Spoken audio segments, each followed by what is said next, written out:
Salam Bapak Ibu Saudara sekalian yang dikasihi Tuhan. Apa kabar? Doa dan harapan saya Bapak Ibu semua ada dalam keadaan sehat, sukacita, dan damai sejahtera. Perenungan firman Tuhan saat ini diambil dari Injil Matius pasal yang ke-12 ayat 14 sampai 21. Saya memberikan tema popularitas dalam pelayanan. Siapa yang tidak ingin menjadi populer, dikenal dan disukai banyak orang, memiliki popularitas yang luas di mana-mana? Sebagai manusia, kita menyadari bahwa kebanyakan manusia ingin dikenal dan disukai banyak orang. Nah, bolehkah pelayan Tuhan memiliki popularitas? Sebelum menjawabnya, saya mau kita semua sepaham. Yang dimaksud dengan pelayan Tuhan di sini adalah semua manusia, semua orang yang percaya kepada Tuhan Yesus, bukan hanya majelis jemaat. Bolehkah pelayan Tuhan memiliki popularitas? Tentu saja boleh. Namun, sebagai pelayan Tuhan kita harus fokus pada Tuhan yang kita layani. Karena kadang-kadang setelah popularitas kita meluas, kita menjadi lupa dengan tugas utama kita, yaitu melayani Tuhan. Seorang pelayan Tuhan juga bisa jatuh pada soal ini, soal popularitas, yang membuatnya keluar dari rel pelayanannya. Saya mengibaratkan pelayanan adalah perjalanan kereta api yang akan menuju ke stasiun pemberhentian terakhir, yaitu kehidupan kekal bersama dengan Bapa di surga. Sudah menjadi keharusan bahwa pelayan Tuhan tidak boleh mementingkan dirinya sendiri atau mencari pujian bagi dirinya sendiri, atau mencari sesuatu bagi dirinya sendiri, atau hanya memperkaya dirinya sendiri. Atau bahasa yang saya pakai untuk menggambarkannya adalah seorang pelayan Tuhan tidak boleh lebih populer dari Tuhannya, tetapi ia hidup hanya untuk melayani Tuhan, menyenangkan Tuhan, dan saat berkat melimpah diterimanya, maka berkat itu mestinya bisa dibagikan bagi orang yang membutuhkan. Banyak orang berpikir bahwa seorang pelayan Tuhan hanya untuk menyenangkan hati semua orang.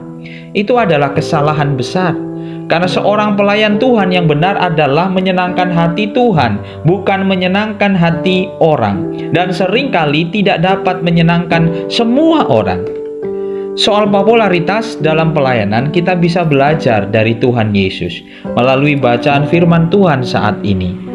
Diceritakan bahwa setelah Yesus mengetahui maksud orang-orang Farisi yang bersekongkol untuk membunuhnya, maka ia segera menyingkir dari sana. Namun justru semakin banyak orang yang mengikutinya untuk disembuhkan. Yesus menyembuhkan mereka semua. Mukjizat yang dilakukan Yesus inilah yang ingin disiarkan orang banyak, terlebih bagi mereka yang telah mengalami kuasa kesembuhan darinya. Namun, justru Yesus melarang mereka memberitakan tentang kuasa kesembuhannya. Bukan karena Yesus memang tidak suka popularitas, tetapi ada alasan yang lebih penting, yaitu karena Yesus tidak mau orang yang mendengar berita ini kemudian datang kepadanya dengan motivasi yang salah, yaitu hanya ingin mendapatkan kesembuhan fisik, namun tidak ingin kesembuhan rohani, tidak percaya kepada Allah yang memberikan kesembuhan itu. Dan bila berita-berita ini yang tersiar, maka akan mengaburkan misinya untuk menyelamatkan manusia, misi kemesiasannya. Oleh karena itu, Yesus menegaskan kembali dirinya sebagai penggenap nubuat Nabi Yesaya. Pertama, ia adalah utusan Allah yang dipilihnya, dikasihinya, dan yang berkenan kepadanya. Allah sendiri yang memberikan otoritas kepada Yesus dan menjadikan dia perantara bagi bangsa-bangsa. Kita bisa lihat di ayat 18. Lalu yang kedua, kehadirannya tidak ditandai kegemparan, perbantahan, teriakan, dan tanpa publikasi di ayat 19. Ketiga, misinya adalah menegakkan hukum dan membawa kemenangan bagi orang-orang yang tertindas dan tak berpengharapan, ayat 20. Yang keempat, dialah satu-satunya pengharapan bagi semua bangsa, ayat 21. Berita inilah yang seharusnya disiarkan kepada bangsa-bangsa. Bapak, Ibu, Saudara sekalian yang dikasihi oleh Tuhan, Dari teladan Tuhan Yesus ini kita bisa belajar.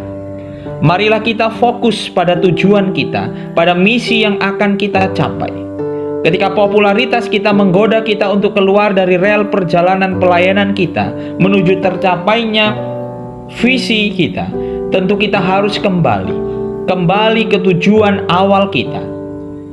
Abraham Lincoln, Presiden Amerika Serikat ke-16 berkata, "Hindari popularitas jika Anda menginginkan kedamaian." Beberapa pelayan Tuhan populer karena kehebatannya, memimpin pujian dengan luar biasa, bermain musik dengan luar biasa, berkhotbah, menyembuhkan, mengusir roh-roh kejahatan, mengusir roh setan. Mungkin jemaat tidak melihat dan mengenal misinya sebagai pelayan Tuhan, karena popularitas kehebatannya lebih menonjol dari misinya memberitakan firman Tuhan. Berita yang tersiar pun lebih menonjolkan kehebatannya, sehingga banyak orang datang untuk mendengarkan khotbahnya, memohon kesembuhan, dan memohon mendapatkan kelegaan emosi, dan bukan untuk mengalami kuasa Tuhan itu sendiri. Berbeda dengan Tuhan Yesus, yang tetap pada misinya dan justru tidak ingin orang banyak terfokus pada kehebatannya, melainkan berfokus kepada Bapanya yang memberikan kuasa kepadanya. Bapak Ibu yang dikasihi Tuhan, selamat berefleksi. Kiranya Tuhan memberkati kita semua. Selamat melayani Tuhan, selamat berdiakonia dengan melayani sesama, selamat menjadi berkat. Tuhan menolong kita semua. Amin.